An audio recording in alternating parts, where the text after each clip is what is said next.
in Baltimore. Don't ask him about preseason games, oh no. Stuffing things in Griffin so despite it being on the internet, he can call it what he wants. So Glenn Clark Radio, Glenn Clark Radio, Glenn Clark Radio.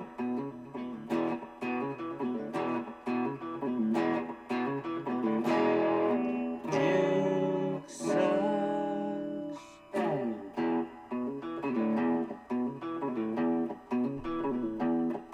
All right, well, welcome in, everybody. It is a Tuesday edition of Glenn Clark Radio, technically Glenn Clark Radio, even though there is no Glenn. I'm sure he's having a lovely time at the beach right now. That's his favorite spot to be. We all know that. Just surrounded by sand, building sand castles. I think he likes getting buried in the sand by the boys, I'm sure. But fortunately, I'm not by myself. The great Ken Zalis is with us today. How you doing, KZ? Well, I think you throw away the term "great" a little bit loosely, but hey, I'm doing great. How you been? I've been all right. I've been all right. I've been away for a few days now. As Glenn and I are kind of alternating days off. I guess we're not going to see each other for I don't know, almost 3 weeks. Because I'm going away again next week after Glenn returns, and then so it'll be nice, really nice on my end at least. Yeah, definition of a good vacation, not seeing Glenn for a few weeks, so that's good. Let's see. So the Orioles, since the last time, Glenn was off on Friday. It was obviously the 4th. And the Orioles decided to sweep the Atlanta Braves in the meantime. So that was certainly a pleasant, certainly pleasant for O's fans. They're still obviously very much on the outside looking in.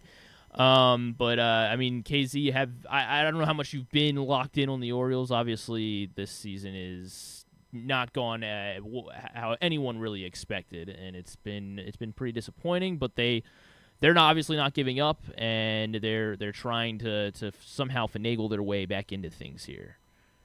I mean, they are. I mean, the beginning of the season was, I guess the best term was unwatchable. I mean, Yeah. you would get into the second inning, if sometimes maybe not even the second inning, and you felt like the game was over for a very long period of time. At least to me, they're entertaining again and they're watchable again.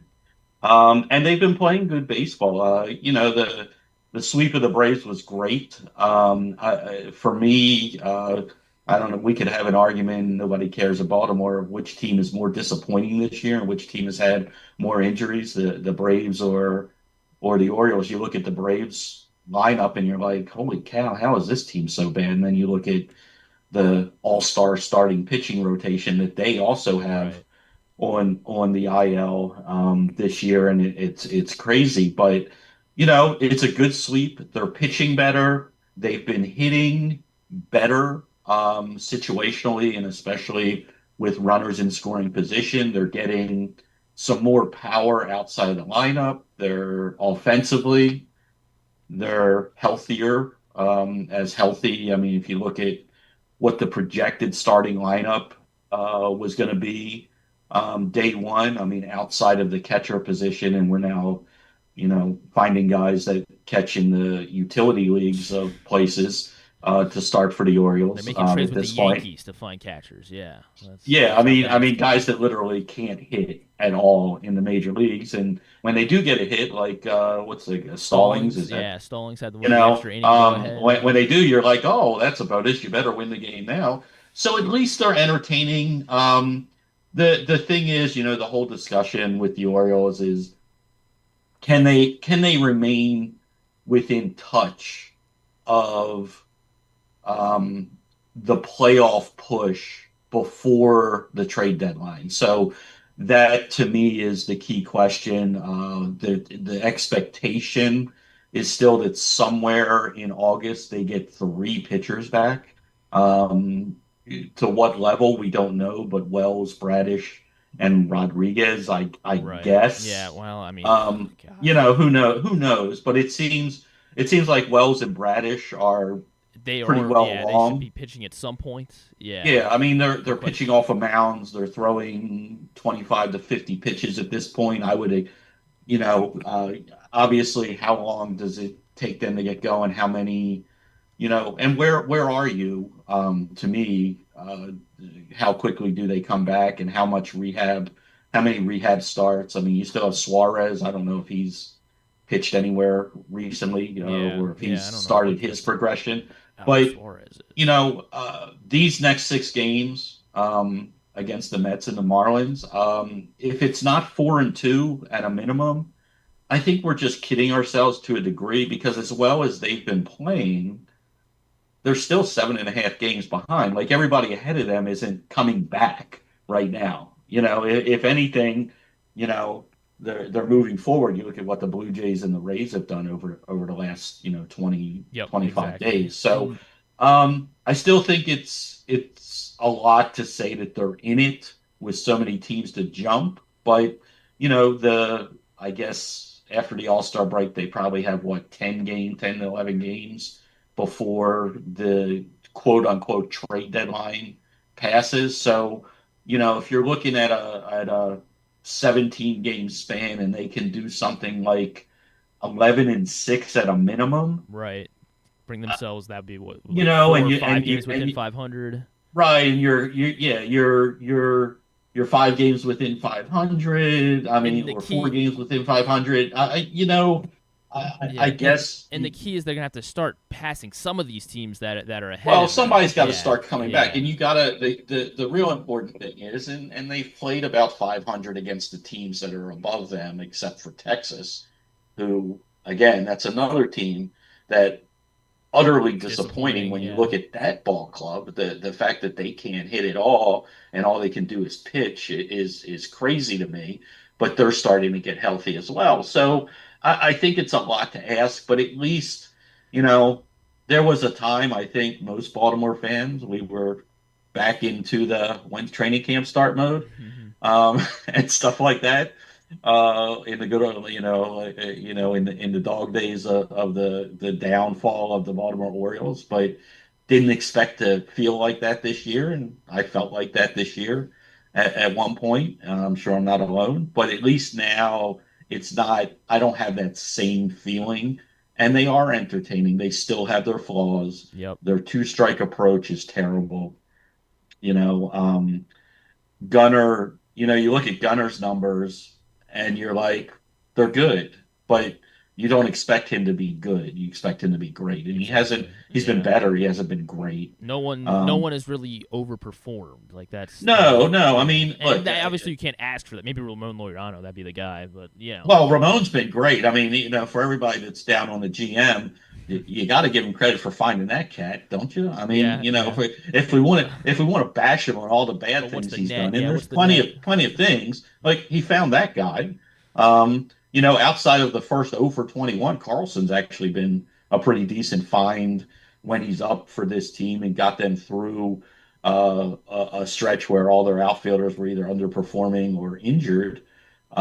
So I just, I, they're tough. Their flaws are still their flaws, but at least they're, I don't see another like 12 games, Yeah, another stretch where they're 12 games they're under gonna have to. 500. Yeah, they're gonna have to pull off something miraculous where they Well, they're win going to have to off. do like I mean, you look at what the Jays have done. They're going to have to, at some point, you have to win 6, 7, 8 games in a row. Yep, yep. I mean, it's really the only way. I mean, you look at, I mean, who was talking about the Blue Jays 2 weeks ago, and now they're in first place by 3.5 games. Hottest team in baseball. I mean, that's kind Yeah. of the issue. Is that the one I know? There was a Bob Nightingale tweet over the weekend because he mentioned after the sweep, he mentioned the Orioles and how they have won 21 of their last 34 games, and they're now 7 games out. But they were still about the in terms of games out 7.5 give or take. Like at the Yeah, start they're of at June. the They same. haven't They're gained. treading Yeah, they water. haven't Yeah, gained because right. everybody If it else is playing well. Yeah. The Blue Jays are the hottest team in baseball. I guess the one team that has been like the Rays and Yankees have maybe taken a step or two back, but there's the two teams that they're exactly chasing in the wild card because that's what the Orioles are going to be. If they're going to be anything, they're going to be a wild card. And yeah, I mean, I think to your point, I think it looks like it's going to be out of time. With the trade deadline now 3 weeks away. Yeah, I mean, you got to play incredible ball, and again, are where are we on July 30th? Not even July 31st, because you gotta make your trades by then. But where are we July 30th? And all this, are they sellers? Are they buyers? And the decision has to be made. I think the bigger decision is not about this year. It's about next year.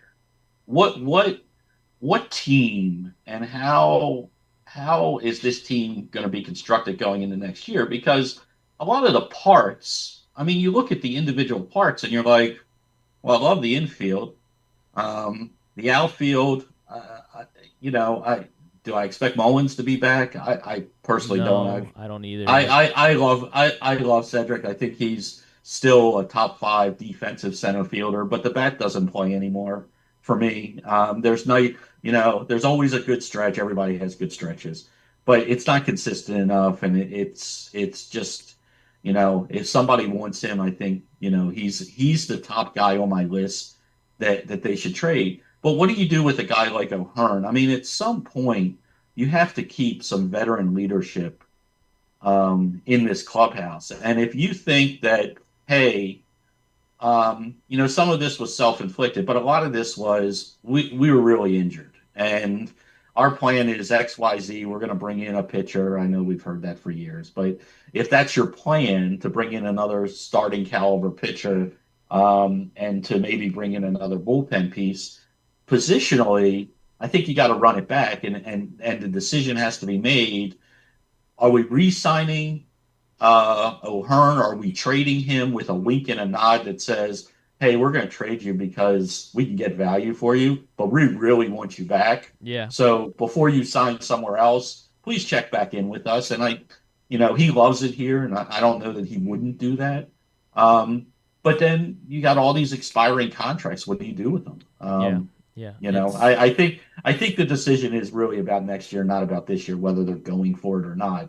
I think if next year they think they can run it back with a similarly constructed ball club because they believe in that there's no way that they're going to be this injured next year. Yeah, they shouldn't be this injured. You're expecting to get close to 150 games of Jordan Westburg and Colton Cowser. Right, and you got to think Basilio is here most of next year, if not all of next year. Close, yeah. Basilio. So I think you have to really, if I'm Elias and company, and by the way, Elias isn't going anywhere for all those people that think he's being fired.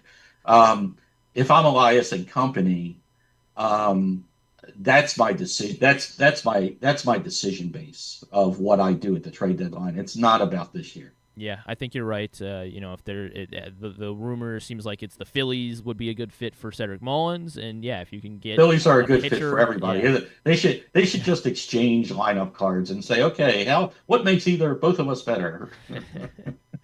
But yeah, I mean, I think O'Hearn and Mullins, they probably are wearing a different color uniform in about 3 weeks, and it is going to be tough because those are two guys that have been really important pieces. Obviously, Mullins for a really long time, and O'Hearn just kind of coming out of nowhere the last 2 seasons. So yeah, it's going to be tough. And I guess before we put a pin in it, but I feel like the one thing I guess we just wanted out of the Orioles was that you mentioned training camp, trying to bridge us that gap until training camp does start, and I guess it feels like they have kind of done that. Mm-hmm. The sweep of the Braves, where people were up at 11 a.m. on Sunday morning trying to watch the Braves Orioles game on Roku, and Trevor Rogers delivered, and maybe that's that's I guess been the other big discussion over the past couple of days is Trevor Rogers and is that and were we too quick to claim that trade a bad deal? Because now Kyle Stowers is an all-star, and Trevor Rogers over almost 30 innings has a sub-2 ERA. So it's an interesting discussion.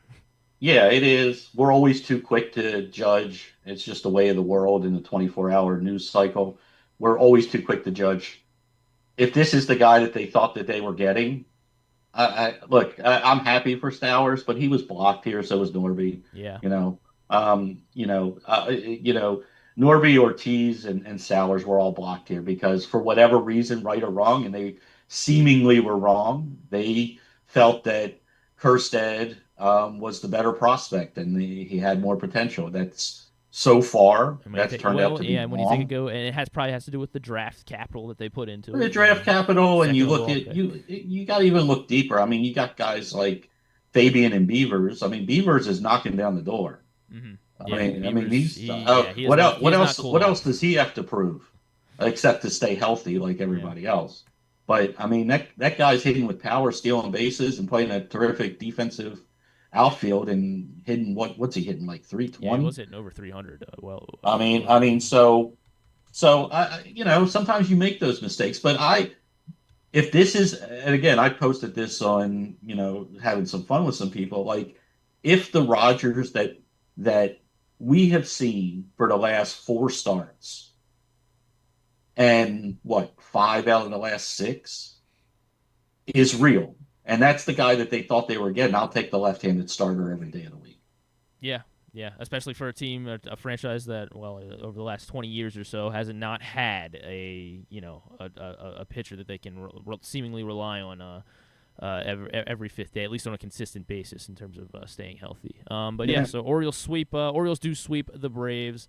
They have they have 3 games with the Mets. That is not going to be an easy series. The Mets are. It is not. Mets are playing really well. Yeah, very much in it. They're neck and neck with the Phillies for atop the NL East. They're the number 1 wild card in the National League right now. It looks like Clay Holmes versus Brandon Young tonight. Clay Holmes, a guy that. Yippee! Clay Holmes, a guy that there were a couple maybe soft rumors that the Orioles were interested, or obviously people thought the Orioles should have gone after him. They converted Clay Holmes, the former Yankee closer, to a starter, and he has a sub-3 ERA this season. He's been great. Yeah, he's been great. Really good. So Brandon Young will try to get his first career win. We'll see how it goes with his 7+ ERA tonight at 6:35, I believe, to start for that one. We're going to step aside here, KZ. Before we do that, I want to make sure I shout out 1-800-GAMBLER. Know the risks and have a plan before you begin gambling. For free and confidential services, call 1-800-GAMBLER 24/7 or go to helpmygamblingproblem.org. Again, call 1-800-GAMBLER or go to helpmygamblingproblem.org. We will be right back here on a express version of GCR this Tuesday. Feeling sluggish, unfocused, or not like yourself? It could be low testosterone. At Game Day Men's Health, we specialize in testosterone replacement therapy to help men boost energy, improve mood, and regain confidence. Our treatments, including testosterone cypionate, are safe, natural, and tailored to fit your lifestyle with weekly injections or pellet therapy. Get started today with a free testosterone test and feel the difference. GameDayMen'sHealth.com. Game Day Men's Health, where men reclaim their game. Summer just got a whole lot merrier at Live Casino. Win your share of $30,000 during Christmas in July. Earn entries starting July 1st. Dash in on Saturday, July 26th to be one of 50 winners to unwrap top-of-the-line electronics, home appliances, free play, and other great gifts. Go all in on good cheer at Live Casino. At Erindale Mills, must be 21. Please play responsibly. For help, visit mdgamblinghelp.org or call 1-800-GAMBLER. Calling all athletes and families, don't miss Football versus Football, a free sports and wellness festival Saturday, July 19th from 10 to 6 at Baltimore Peninsula. Meet retired Ravens, other former NFL stars, and pro soccer players. Join youth sports clinics, get free health screenings, and enjoy food, music, and family fun. Powered by United Healthcare, presented by Sports Legacy Group, and supported by University of Maryland Orthopedics and 1-800-GAMBLER. For the latest news from the world of Maryland high school sports and football season previews that you can find all summer long, check out countysports.zone, proudly sponsored by your local Toyota dealer and buyatoyota.com. Again, check out countysports.zone, proudly sponsored by your local Toyota dealer and buyatoyota.com. KZ, your specialty is, I believe, fantasy football. Well, it used to be. It used to be. I'm getting further and further away from that, What, do you want to talk some fantasy football still? Or? I'm always happy to talk. I've been doing my yearly, the summertime is very dangerous for me because I work in a school as one of my main jobs, and so I'm off summers. So I sit Yeah, I around can and do tell. It best looks ball like you're. It drafts. looks like you're somewhere very tropical right now. I am. I mean, as they say, God's country in South Carolina. But so I sit around and do best ball drafts all day long, every day. I try to do three a day. Wow. And what it does is it keeps me very on top of trends and who's up, who's down, who's the sleepers, but it also prepares me for my 20 plus fantasy leagues that I still play in. And all right, well then I guess should we just start broadly? Well, however you want to Look at go, the wherever you want to take me. look at the I, first round. I haven't I'm done. I'm obviously not Ken Zalis. I have not done a single kind of mock draft. I just I haven't dove into anything too deeply yet. So then I guess if we're looking at the very top of the draft, if someone has the first overall pick, are they going receiver? Are they going running back? I'm sure you have a name already in mind that I mean, is it a if you have no-brainer as well? if you have the number one overall pick, it's really difficult to bypass Chase.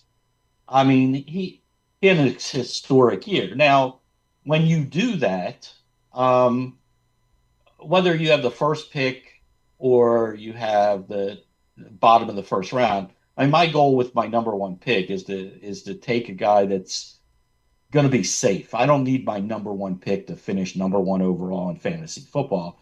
But what I can't have is I can't have, where I take Chase and Chase finishes as the 24th best wide receiver. He's got to Right. finish top 10, something like that. So whoever I take, I got to have a lot of confidence in. So, you look at the offense in Cincinnati and you look at how they've built their team in the offseason and the troubles they're having with what they tried to do on the defensive side of the ball. And you say, they're going to have to score 30 some points a game in order to win games, sort of like they did last year, because Hendrickson is not signing right now. He has no indications. Their number one overall pick still hasn't signed his contract because of some kind of language in the contract that Cincinnati wants to put on him for the first time ever in their franchise's history.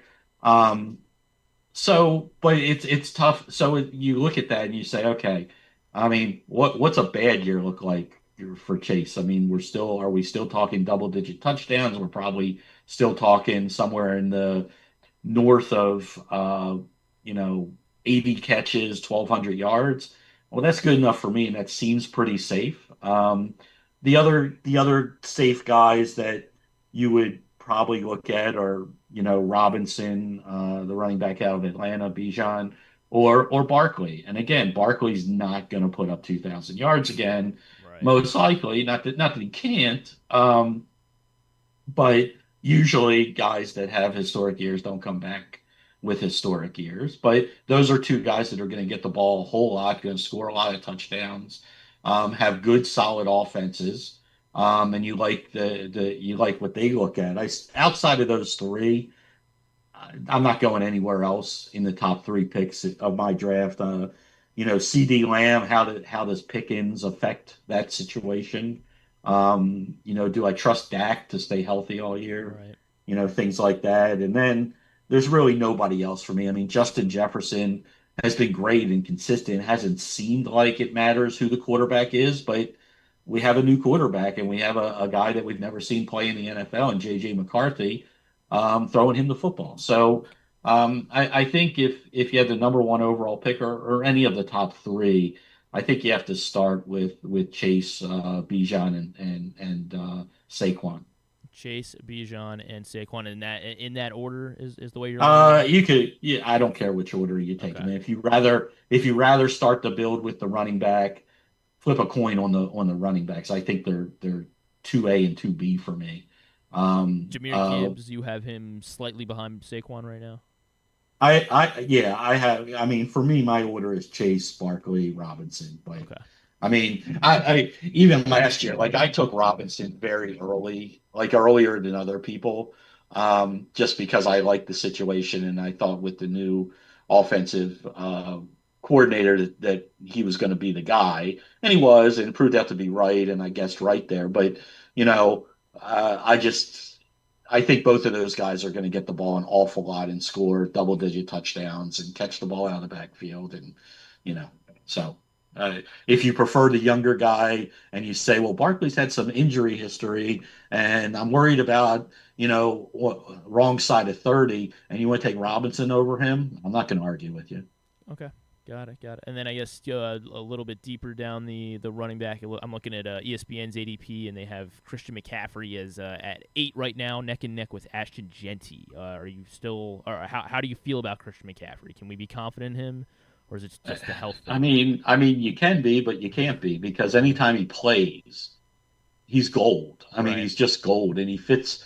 I don't know if there's ever been a running back that fits a system better than he does, but he hasn't been able to stay healthy, and you're taking a risk. I mean, you're not. Let's put it this way: you're not getting him in the second round of your fantasy draft, so you got to feel comfortable with him. Now, everybody loves Gentry. Is Gentry going to come into the NFL and set it on fire? I mean, there's some risk there, and there's much risk. I think those are equally as risky, but they are. I mean, you look after Barkley. How confident are we in Gibbs? I mean, Gibbs was great last year, but Montgomery's back, new offensive coordinator. Do they keep the same, kind of split when Montgomery was healthy, and does that cost Gibbs some touchdowns and some touches? And then you got Derrick Henry, who looks like he's going. He may be the third safest guy. So if he's going to get the ball. He's a shoe-in for double-digit touchdowns. Yeah, he doesn't catch the ball, but if he's going to score 18 touchdowns or even 15-plus touchdowns and rush for 1,500 yards, I don't care if he catches a ball all year.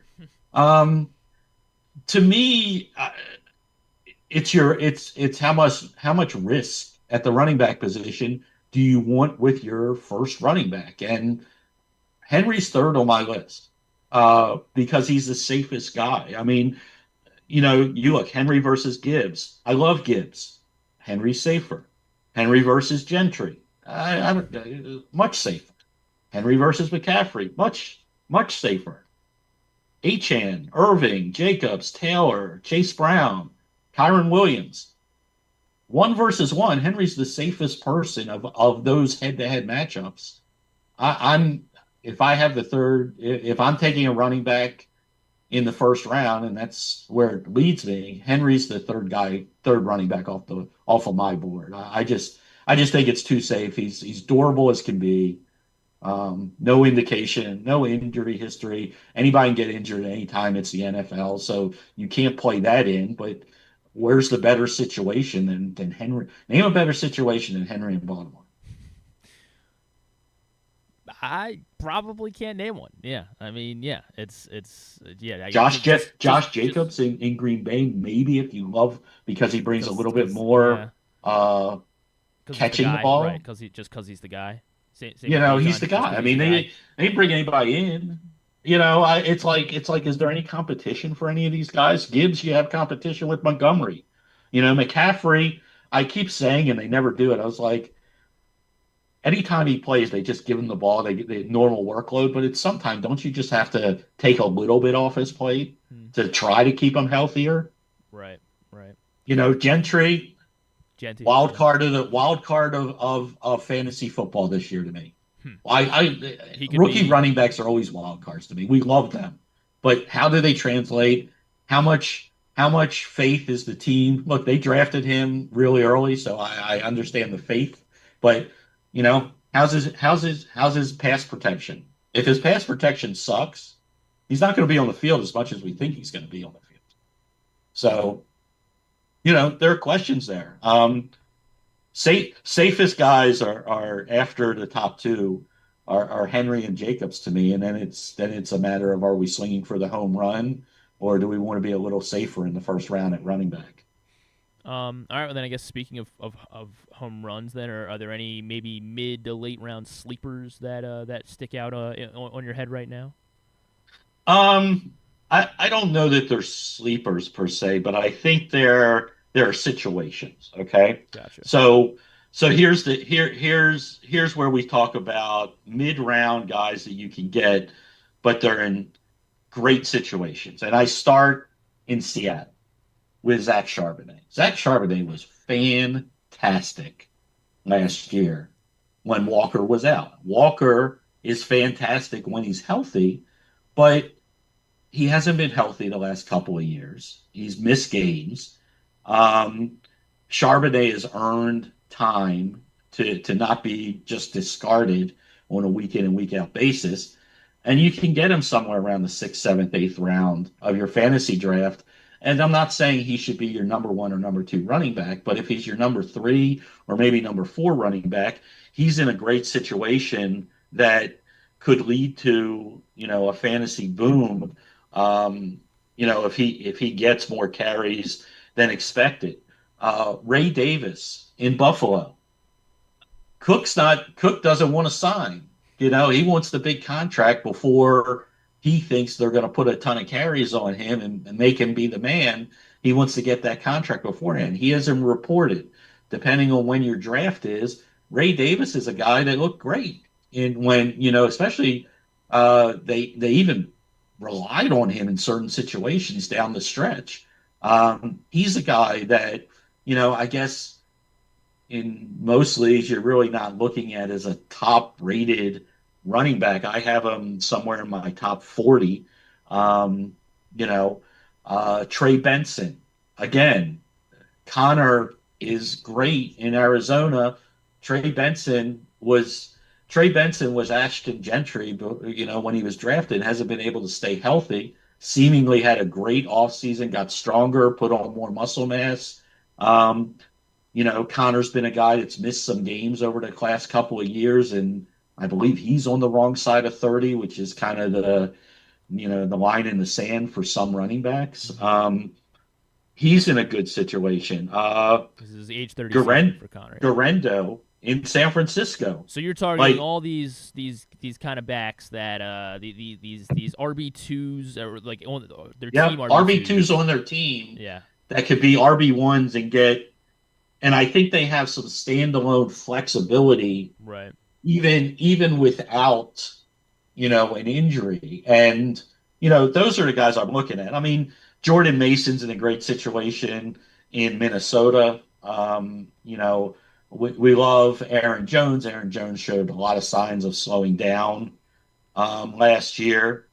Guys like that. I mean, we can go real deep and say, Jaquez Hunter out of the Rams. I loved his tape out of college as a rookie coming in. But Kyron Williams has been great. Everybody wants to talk about the demise of Kyron Williams, and all Kyron Williams does is put up top 5, top 10 fantasy numbers 2 years in a row. So, guys like that you can get in the 6th, 7th, and 8th rounds. And if you want to go deep, last couple rounds, depending how your draft goes. Who's the Puka Nacua? I'm in a Puka Nacua guy, a guy that nobody's really talking about, but at the running back position, who's a guy that is in a decent situation and could do it. And Brashad Smith for Kansas City is a guy that I think may be able to get on the field in passing situations right away, depending on how things play out. There's been a lot of injuries in the Kansas City backfield over the last couple of years. And they brought this kid in. I believe I want to say he was a 4th round pick. So it wasn't like he was an afterthought pick in the 6th or 7th round. I may be wrong about that. He was a 7th round pick, actually. He was a 7th round pick? Okay. Well, he's an afterthought. I really like his tape and I like his situation. He's a dart guy at the end of the draft. That I think you look at and say, maybe he's a guy we want to keep tabs on and just see how his preseason is if your draft happens after the hopefully your draft happens after the preseason gets on its way. Brashard Smith from Kansas City is who. Rashard KZ, Smith yes. from Kansas City at the running back position. I mean, there's a million. How about and then one more? How about Travis Hunter? What do we think of him? I think he's going to be overdrafted in Yeah. your league. So it's funny, So you're steering clear. I think I have, and I'm probably somewhere in the neighborhood of 25 best ball drafts so far. And I think he's a better best ball pick than he is in real life. Gotcha. Weekly fantasy redraft leagues. Um, he's going to be overdrafted because he has a great name and everybody loves him. I don't know. What he wants to do and what I think he's going to be allowed to do early in his career doesn't happen in the NFL. So does it limit his snaps on the offensive side of the ball a little bit? The talent's there. I think he would be a top 10 guy eventually at either wide receiver or cornerback if he just focused on one or the other. I don't know. Maybe he's that special guy. Right. He's a tough one for me. I just don't think there's enough for me in something out. I mean, obviously in Dynasty he was a top pick, but outside of best ball, I think in redraft leagues he's a tough pick for me. I can't rely on him as my third wide receiver. ADP is 68 right now on ESPN for. So yeah, I mean to your point, probably your third receiver drafted, give or take. Yeah, I mean, I look at a guy like another rookie. Let's go rookie to rookie. Trey Harris from the Chargers. I'd rather have Trey Harris. I just think the opportunity to be on the field 100% in the offense, even though that's a run first offense, I think I'd rather go in that route. I mean, if you want to tell me that you're going to take Hunter as your fourth wide receiver on your team, okay, I'm fine with it. I think in your quote unquote home leagues, people are going to see Travis Hunter, and people are going to see him, and I love that guy. He's fantastic, and he is. I just don't know. I just it's not a great offense. It's not like he's coming in to be the number one wide receiver on that team, to start. And I kind of got to see it again. He would have to be my fourth wide receiver on my team for me to go there. Gotcha. So he's I don't love him that early. I think a guy that people are forgetting, a couple of guys people are forgetting about, that you can get late, Jalen McMillan in Tampa. I know Godwin's supposed to be back, but Godwin and Evans are up there in age. McMillan was fantastic as a fill-in, and people are going to say, but KC. I don't think Mike Evans ages. KZ, he's just. What's that? I don't think Mike Evans ages. I think he doesn't age. 1,000 here's what I know. I know Father Time is undefeated, and Father Time comes at you all of a sudden.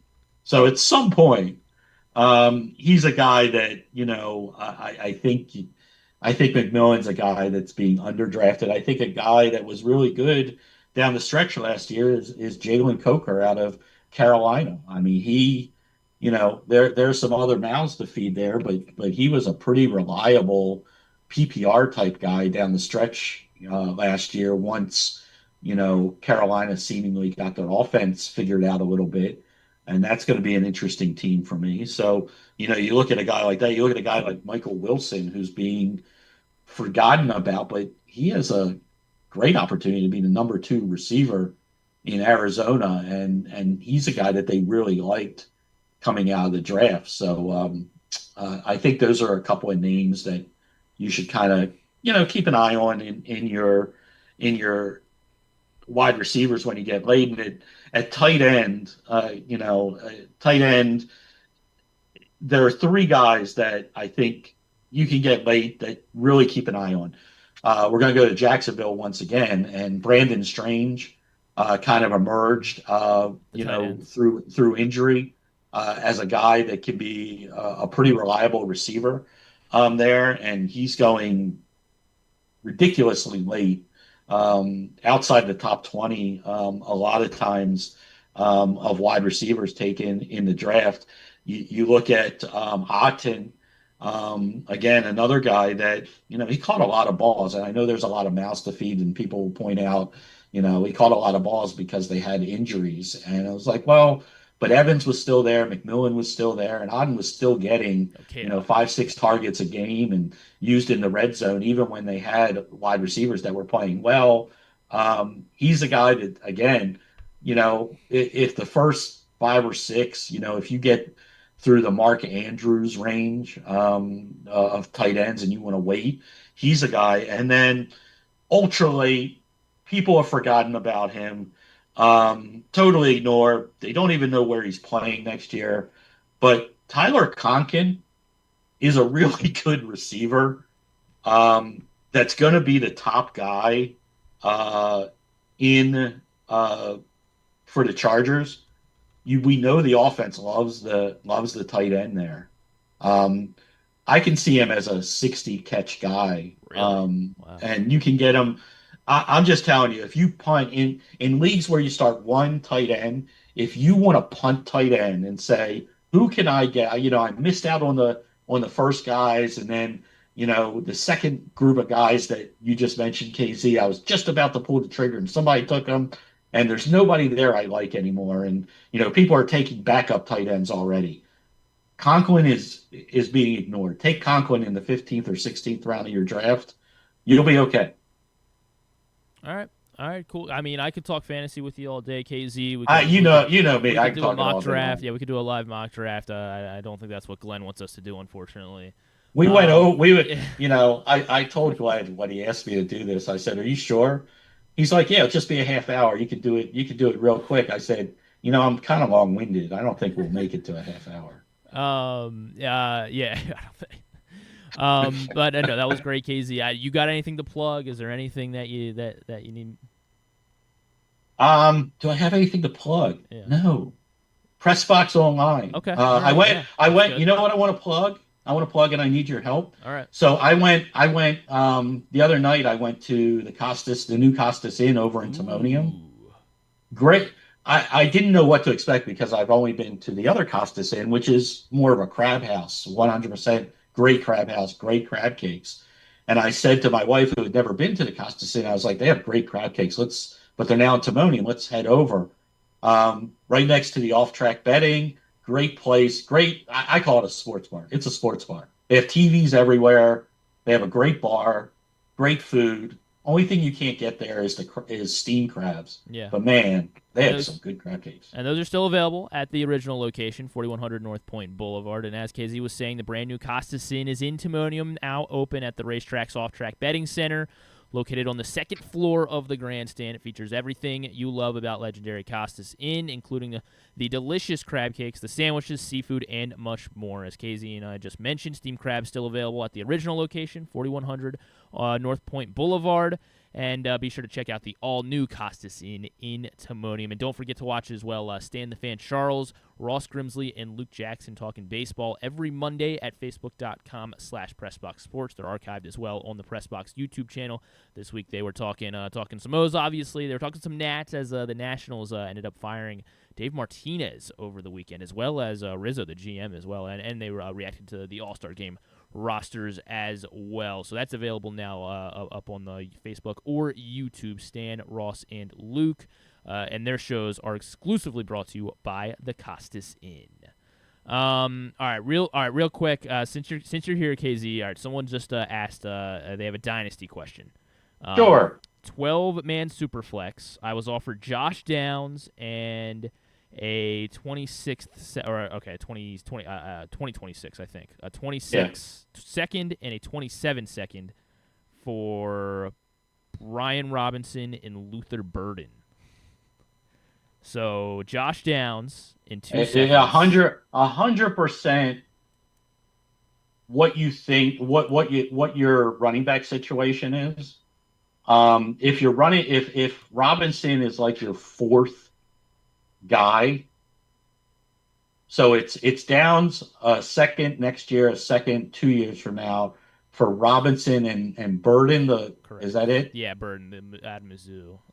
What's he? The Yeah, receiver? I mean, Yeah. I don't. Rookie receiver. He's just a burner, and he's buried this year. I like Downs. Don't love his quarterback situation, but I like if over the next 2 years, I would say I'd rather have Downs over Burden, and as long as your running back situation, because they're tough to come by, Right. is solid, I love that value for getting Downs in the 2 seconds. He said he's stacked. He's got Kyron, Achane, Bucky Irving, David Montgomery. Why'd you waste time asking me? Done. Do it. Do it. All right. There you go. Do Easy, it. Do it. Yeah. approval. Yeah. If you're stacked at running back and he's like sounds like he's your fourth at best. I love the value of the 2 seconds, and you're getting the better wide receiver. So if somebody offered me tomorrow 2 seconds for Brian Robinson Jr., I'd do it all the time. All right. Well, thank you for some bonus fantasy advice, courtesy of Ken Zalis. I'll give an update on our Euro Copa women's slaw. Yeah, please do that, because I don't even know who my teams are. Ken, you are currently in first place. There you go. Yeah. Copa, the women's Copa starts this weekend, I believe. I think Friday, and then the women's Euro started last week. So the first round of matchups has been completed. I think round 2 started yesterday. But yeah, KZ, you've got 9 points, so you're in first place. Jeremy Kahn and our friend Nick in Bel Air have 7 points apiece. They're tied for second. I have 6 points, so that means I'm clear of the bottom, which I'm very happy about. The bottom 4 right now, Glenn and John Proctor are tied with 3 points, and we have 2 people with flat zeros. Kyle Ottenheimer and John in Little Rock, both with flat zeros, tied for last. Yeah, tied for last. I mean, the who gets the penalty will probably be done after the first round robin, right? Because if you only get one, advance, if your teams don't advance, you're done. Your teams, KZ, are you have France and Norway, already 3 wins combined between they're 3-0. France and Norway are. And then you have Chile as well in the women's Copa. So you'll be rooting for the Chileans this weekend in Copa. Yeah, Norway had. I didn't even know this was a combo. I thought this was just the Euro, and so the Chile. When you said that, I was like, what? They're not in the Euro. Copa will start this week, I believe, or later this week. But yeah, France and Norway seems like you got the right the magic of the ping pong balls. And then hopefully, I'd be very happy if Kyle lost. I'd be very happy if John and Little Rock lost. So John, I'm on record. The problem is John and Little Rock's going to enjoy this. So here's the thing, and I said this to Glenn. I think the penalty is one of those cases. I'm on record as saying I don't think it's as bad as you think it's going to be, and it's probably not. It's probably semi-tasty if you like coleslaw. So I love coleslaw. I'll like because they serve it with everything. Good, so I'll just if it's good nibble at it. If it's good coleslaw, which is like longer strands, not the little pellets that sometimes coleslaw comes in, I don't think it's bad. So I don't think this is as bad of a, there's worse. We've done worse. Punishment as Glenn has made it out to be in his head. I mean, I think you have to eat multiple of these pops, and you have to finish it. So but you have to finish it in 2 hours. Yeah, so you might get brain freeze. Might be the issue here because you're gonna have to if it takes you a while on that first pop. Well, wouldn't you just let them melt and just eat coleslaw? No, we're not. That's not how this works, Ken. I don't see that in the fine print. You're not going to lose, so I guess it doesn't matter. But it doesn't matter. Who knows? We got through all our reads today, so I'll just throw in our tidbit anyway. Jackson Holiday had a 4-hit game on Sunday. He became the 4th Oriole, just the 4th Oriole with multiple 4-hit games at 21 years old or younger. He joins the list of Manny Machado, who did it twice as a 21-year-old or younger. Eddie Murray did it 3 times. And Brooks Robinson did it 3 times as well. That's a pretty solid company there for young Jackson Holiday. Holiday, Machado, Murray, and Robinson is the list. So that's my tidbit for today. And then I guess tubular for the fun of it. Obviously, the Orioles at 6:35 on Masson. Clay Holmes versus Braden Young. Wimbledon's going on. It looks like Sigmund. Is it Katie Sigmund? I think that's who that is. Against Arena Sabalenka, the number 1 women's player. 1-1, and they're into a third set. Sabalenka trailing by a game right now, 2-1. And Fritz. Yeah, Fritz is won today, and he will move on. Nice. So he's into into the semis, right? This is the quarter. Yeah, this is the quarter. So today's quarter. These are the quarters. So he's into the semis, and he would have Awesome. to face, what's his name, the number 1 Alvarez. If he the wins. winner of Cam Nori and Alcaraz, they start in about 40 minutes. Cam Nori and Alcaraz, but yeah, to your point, probably Alcaraz. So that's Wimbledon today. So about 40 minutes. That'll be on ESPN. The ESPN2 will be women's hoops, WNBA. Germany Denmark is the first women's Euro game at noon on FS1. Then they move to Fox at 3:00 for Poland and Sweden. The FIFA Club World Cup continues 3:00 on TNT and True TV. Fluminense, does that sound right? Versus Chelsea. Yeah, that sounds right. Yeah. The rest go to Glen Close. Oh, the Tour de France, Stage 4. Actually, apparently it's going on right now. Summer League, NBA TV, and then WWE NXT on CW. Non-sports wise, it wasn't quite as quarterback season 3, I think, out on Netflix. So go ahead and follow the quarterbacks. I forget who they are this season. I think it's Kirk Cousins again, which seems weird because he got benched from Atlanta. So that could be interesting. That could be interesting. But the quarterback Netflix series, I guess you weren't all too much into that. Where you can. I watch sports. Well, it is sports. It's the behind the scenes stuff of it. Well, no, I don't watch it. Joe Burrow, Jared Goff, and Kirk Cousins. Sorry, not season 3. They took one season off, so season 2. So who is it? Burrow. It is Burrow, Goff, and Kirk Cousins are the quarterbacks that they followed this past season. Yeah. So Burrow didn't make. Who cares? Yeah, I mean, Cousins doesn't interest me. Golf's probably semi boring. Burrow could be interesting. Well, Cousins was only if he bitches about the defense. Hopefully he will. I don't know. He seems like a nice guy. Maybe he won't. Seems like a good guy. So stupid hair. So quarterback season 2, the other big thing out today on tubular wise. Ken, yeah, you got your plugs in. Casas in, Pressbox Online are the two best things in the world. Otherwise, I think we can wind down here. Is there anything else that you needed that was on your mind, Ken? Before you bury you in a hole again, and don't see you until football season. They call, and whenever they call, I tell them I'm happy to do it, but it's literally the only thing I do anymore associated with media stuff. So it's great. Gotcha. Did you happen to watch the Gold Cup final? I'm not sure. I did. I mean, look, I did. Whatever, I don't understand referees and just call the freaking game. I don't care that everybody hates the United States. Call the handball when it's a handball. He landed on the ball with his hand. Just call the game. Just stop. And I agree with their coach. If it was the other way, it would have been called. Fair enough. I believe Joe Serpico will be our guest host tomorrow. Until then, I guess I will just steal Glenn's closeout. We'll say go Birds. Oh yeah, I guess a big shout out to all of our sponsors, of course. The Costas Inn, Buy Toyota, County Sports Zone, 1-800-GAMBLER, Game Day Men's Health, Live Casino and Hotel Maryland, and of course Royal Farms and everyone that helps us out here at Pressbox. KZ, thank you very much, my friend. No problem, man. Appreciate it. All right, yeah, we will see you soon. I'm positive of it. Thank you everyone for tuning in. We'll wind down. Go Birds.